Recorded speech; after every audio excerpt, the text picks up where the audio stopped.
During the holiday season, we like to take an opportunity to highlight the interesting things happening in our community. Tonight, we're taking a look at a film about the charitable efforts of the Ghostbusters to help the Ronald McDonald House.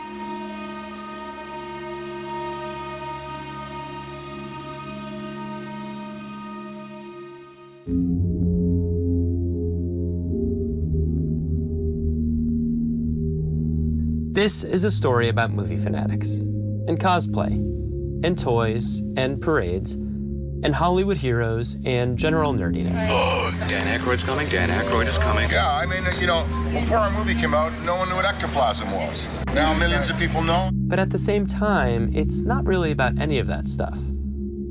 It's really about a group of friends who set out to help local families by raising money for Ronald McDonald House. So whenever we do a parade or a birthday party or anything, all that we ask for our time is just a check made out to the Ronald McDonald House. So the Ronald McDonald House, we're a caring home away from home. We support families that are going through a medical crisis with their child. It's one of those things where you don't understand, you know, the capacity of a program like that until you have to utilize it. Good to see you! He does want to take down the Stay Puft Marshmallow Man someday. I'm Keith, and I've got to be honest here, I didn't know much about Ronald McDonald House when I started making this documentary.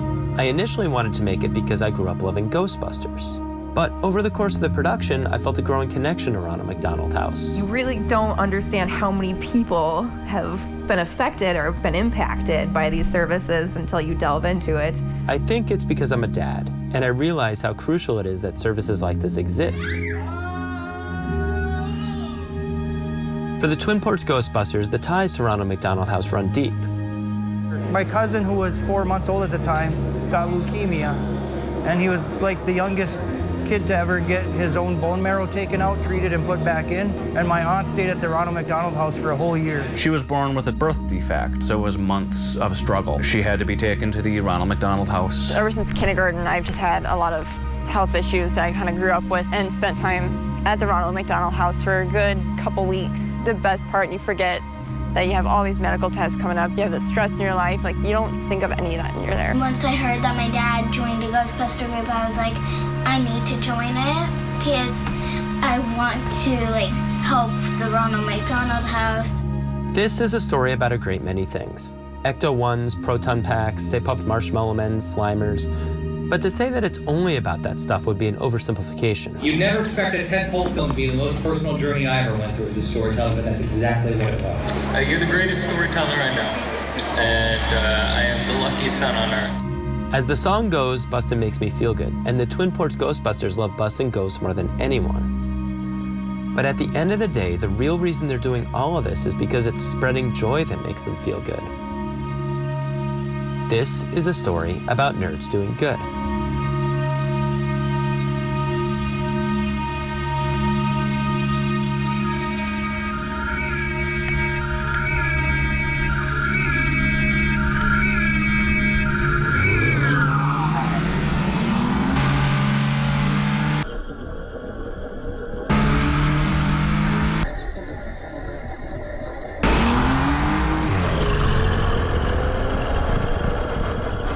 This adorable little guy is a Paradog, one of many pieces of memorabilia you might find in the living room of a Twin Ports Ghostbuster. The Ghostbuster toys, the original, real Ghostbusters. In the movies and TV shows, these free-floating, full-torso, vaporous apparitions are the reason for the phrase, "Who you gonna call?" And then he sees a ghost and he's like, ah! Ah! But in real life, the Ghostbusters get called for events like birthday parties, parades, car shows, dances, and charity galas. We usually get to get full access, which is pretty nice. VIP? Yeah. Nice. I got a lot of work to do here. You guys have like a green room. This is so fancy. It's not bad. We're not a charity that's like, I don't want to say not a legit charity. We're not a licensed or 501c or whatever that stuff is that you have to do. So we don't accept cash.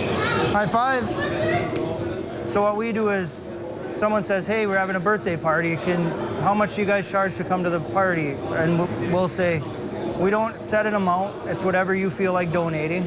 And all we ask is, when we leave your event, that you have a check made out to Ronald McDonald House. Are you the real Ghosty? Yeah. Ghostbuster? when kids see you in the suit, in the car, with the proton packs? How do kids react? They lose their minds. They either lose their minds and run full speed ahead at us, or they're like not sure that it's real and like it's a trick. Like, and they kind of like, they'll get a little shy, and it's always like the parents that'll tell us like, he's the biggest fan on the planet. It's so weird that he's behaving this way. I think his mind is just blown. Well done, my friend. Yeah, you know. But of all the events I've been to with this group, this one random encounter is perhaps my favorite. There was a little kid in his front yard who freaked when he saw Ecto-1 driving by. And so the Twin Ports Ghostbusters, being who they are, stopped to hang out with the family for a while. Look at that smile! Just hearing the kids screaming, because we didn't exactly see the family when we were driving by initially. We just heard the kids scream ecstatically. I'm like, oh, we gotta go see them. This chance encounter perhaps best illustrates the kind of people they really are. Let's take their cool car! They're the kind of people who will stop and show kindness to strangers. There's a lot of heart behind Ghostbusters. I think it just makes a lot of sense to be kind of working with charities that work with children a lot, simply just because of how inspired I was as a kid watching Ghostbusters. Jay has the distinction of being the only member of this group who's actually stayed at a Ronald McDonald House. Just now as a Ghostbuster, it feels great to give back to the Ronald McDonald House and show them how grateful I am for everything they've done for me. And I want to give back and be like, this is how grateful I am that you guys are here. And just to do it over and over and over again, it's just the best.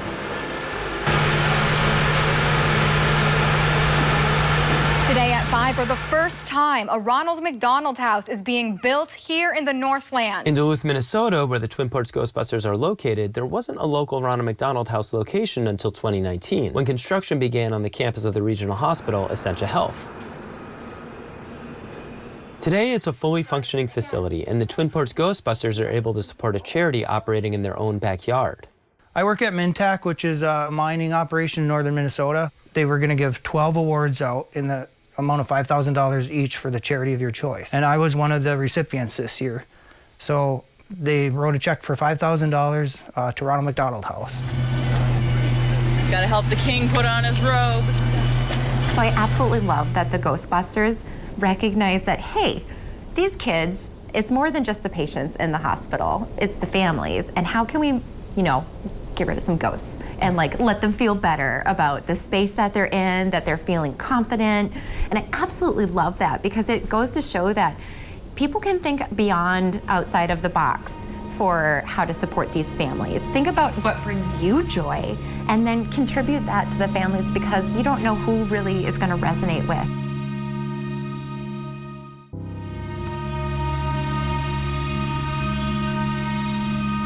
Now, aside from doing charity work, one thing that brings the Twin Ports Ghostbusters a lot of joy is the car. But Jeremy's prized Ecto-1 has certainly seen its fair share of drama. So I called the border agent and I said, hey, I'm buying this car from Canada. What do I need to do to make it legal to bring it into the U.S.? I get to the border with the car, and the border agent said, well, you can't bring that in the U.S.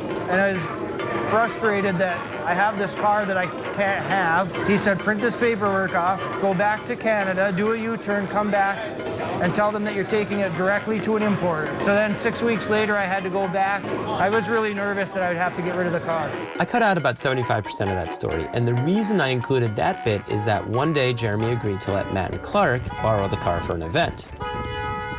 So we will not go that way then, and we will go this way. And we'll make sure we're not hitting anything. Oh, it's just a tree. Little baby tree. Was it really? Anything? No. Shh, don't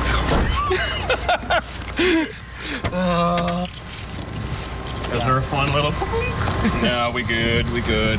Hey, Matt, would you imitate what Jeremy's reaction would have been if he was here to see the tree incident? He'd be like coming around the corner. Like, what? Come on, guys! You're like, you take my car one time and you're gonna go run over a tree?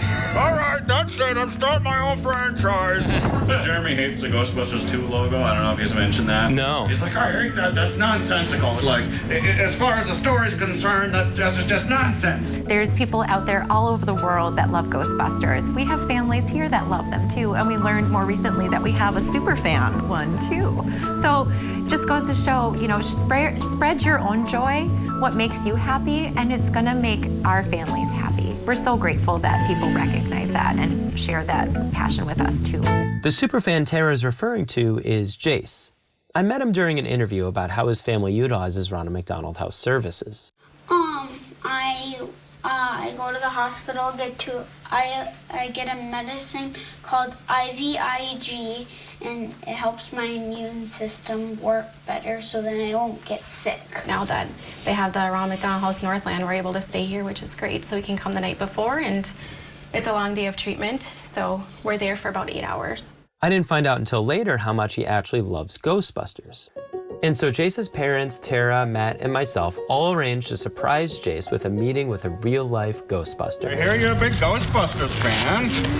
Whoa, that's pretty fancy. Not bad, huh? It's on safety mode right now, so we don't, neutralize any fields. That's cool. And that's it. There we go. A little trading card for you. Oh, that's so cool. Like, every dream that you want to do is, like, acquirable.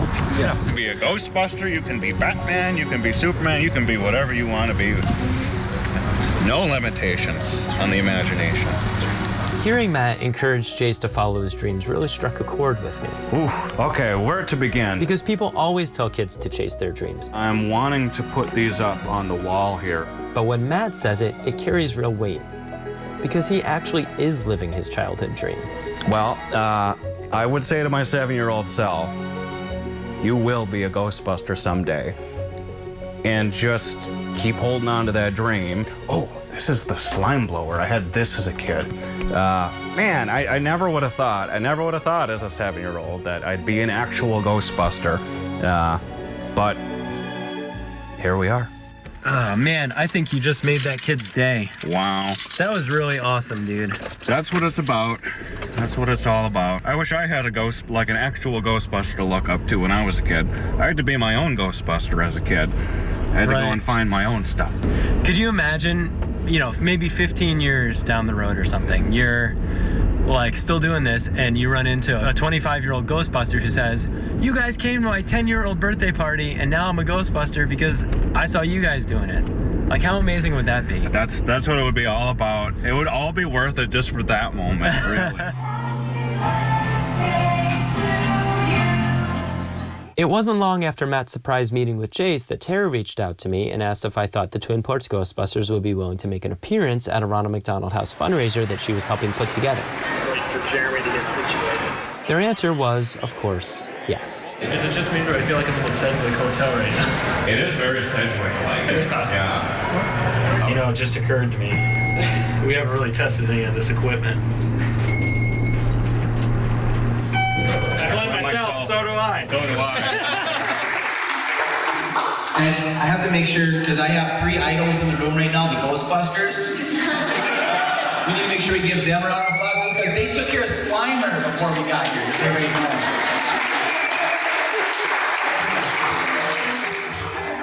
For me, this event kind of felt like a turning point for the documentary I'd been shooting with the Ghostbusters for over a year. Wait, Matt, have a couple more drinks first. Okay.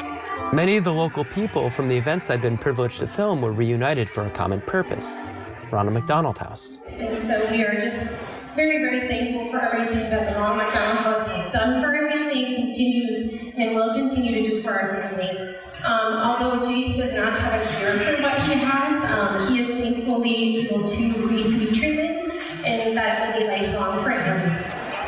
It was great being able to see Matt catch up with Jace's dad. How's he doing? He's doing really well, thank you. Good. Yeah. Okay. Like improvements? Yeah, he's, stable, which is good. Okay. Yes. That's pretty good. Yes, it's great. And to hear that Matt's surprise visit with Jace would not soon be forgotten. You got your picture in the shadow box. What? Yes. Oh my God.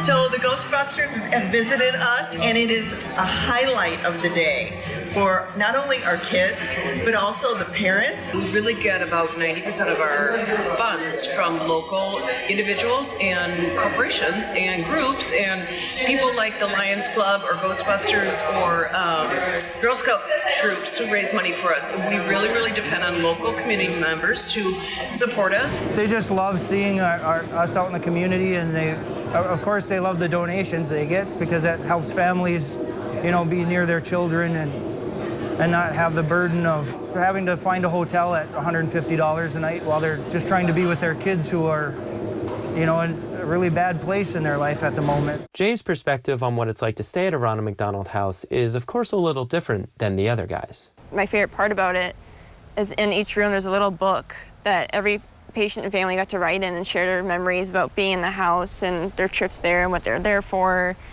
That's my favorite thing, is just going through that book and reading it, and people read.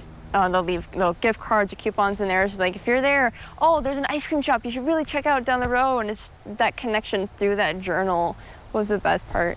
And does it, just like looking at your face as you tell me these stories, it's like it took this experience that might have been really, really hard and kind of turned it into a positive one? Yeah, because being at the Ronald, they make you forget the real reason you're there, and they treat you like family, and you feel like you've known them for ages. And every time you go back there, like, welcome back! And it's a huge celebration just every time you go there. And this got me thinking about the pairing of Ghostbusters and Ronald McDonald House, and if there was something about the Ghostbusters franchise that lends itself to community service involving kids. These guys could have chosen any franchise to obsess over. Why not Marvel or Star Trek or Ninja Turtles? Well, I guess sometimes they do obsess over Ninja Turtles. But why Ghostbusters specifically? You can tell it really inspires those kids. You can see those kids' faces light up when they see you. They know who you are. There's times where I'm walking to events just from my car, like just to get over to where the ecto is or whatever. And you can hear people, they're like, a kid, someone maybe even around Eileen's age being like, that's a Ghostbuster, there goes a Ghostbuster, and they know what it is. And some of them haven't even seen it, and they know what it is. It's universal. So today is, what's today? Today is Ghostbusters Day, the greatest day of the year, next to Halloween. And so are Ghostbusters all around the country out doing the same thing that you guys are doing today? Yes. Anyone who has a Ghostbusters franchise is out. They're out spreading awareness for their group. Yeah. Come to Scotland. I live there. Oh, Scotland. Oh, we can bust that giant lake monster for you. There's groups in Scotland just like us, yep. There are. I've met a few. A quick online search reveals that there are Ghostbusters groups like theirs all over the country, even all over the world. And almost all of those groups are involved in some type of community service. And that community service often benefits kids. I'm the Buster Biker and Ecto B, and I raise money for St. Jude Children's Hospital. We're with the Ghostbuster Rebels out of Northern Illinois. We work with the Galena Ghostbusters, South Shore Ghostbusters, and the Iowa Ghostbusters to raise money for the Children's Shriners Hospital of Chicago, Illinois. We are the Wisconsin Ghostbusters, and we raise money for the Children's Miracle Network. Because we all have that moment. We all have that moment where Ghostbusters calls out to you. We're the Windy City Ghostbusters, and we raise money for the La Rabida Children's Hospital in Chicago. We're the Kalamazoo Ghostbusters, and our charity is the Great Lakes Burn Camp. We are the River Valley Ghostbusters, and we raise money for Med City Apraxia Awareness. You want me to turn on my lights? I can turn on the lights. Well, if you want. Ghostbusters groups like this have repeatedly gotten the attention of an organization called Ghost Corps, the division of Sony Pictures that handles all Ghostbusters-related productions. In fact, our very own Matt Rasmussen had the privilege of attending the world premiere of Ghostbusters Afterlife in New York City. I think it was Ghost Corps' way of saying thank you to the diehards who have helped keep the franchise alive over the decades. The director of 2021's Ghostbusters Afterlife, Jason Reitman, is the son of original Ghostbusters director Ivan Reitman. I feel so intimidated to make this film. At the premiere, he articulated what it really means to be a part of the Ghostbusters community. This is a movie about the rest of us. The first two movies, they were about the guys. This one is about us. All of us who always wanted to be Ghostbusters, including me, by the way. Not everyone knows what you guys do. And what it means to wear this uniform that you guys do, and the charity work. that you guys do. It means so much to me, it means so much to my family. And what really touched me about Jason's intro was how the making of this film was something of an ode to his childhood and an ode to his family. You never expect a tentpole film to be the most personal journey I ever went through as a storyteller, and that's exactly what it was. So, from my family, your family, enjoy Ghostbusters Afterlife. Thank you. Yeah! The narrative concept of the film Afterlife is that the Ghostbusters story could be never-ending, and that it could be passed down through the generations. And that's also what's informed the Twin Ports Ghostbusters over the years. Getting able to run around as a Ghostbuster, being able to do it as a good cause, and being able to help anyone else who thinks they might want to be a Ghostbuster as well. It's a dream come true. It's a dream come true, and it's all positive. It all goes to a good cause. It's nice to share my nerdiness and pass it on and pass it forward. I get joy just knowing that something I enjoyed all those years I can still enjoy, and I can see another generation that's probably going to enjoy it for 40 years also. When I was a kid in the 90s, my dad made me a ghost trap out of lumber, caution tape, and a potato salad lid. Part of me feels a pang of guilt when I look at it, because I think he could sense I was a little disappointed that it wasn't one of those plastic ones from Kmart. I unfortunately can't tell him today that it's one of my most prized possessions.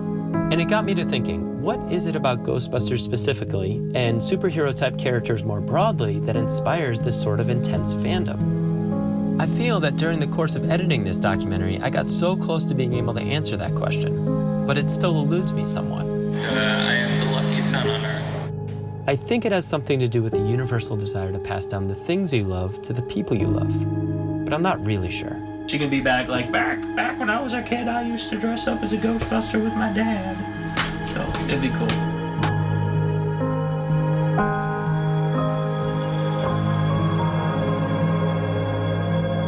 We're the Windy City Ghostbusters, and we raise money for try again. We're the Windy City Ghostbusters, and we raise money for liability.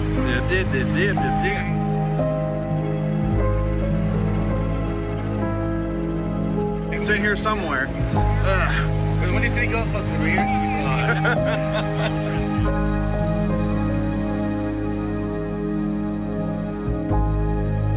Did you know my first job was at McDonald's? I did not know that. Yeah, I started when I was 15. I was like, super excited to work. And then I worked in the drive-thru. And in the drive-thru, there was the Ronald McDonald House donation bin. So if there was like extra change, I would put it in there. That's it. You're a true hero.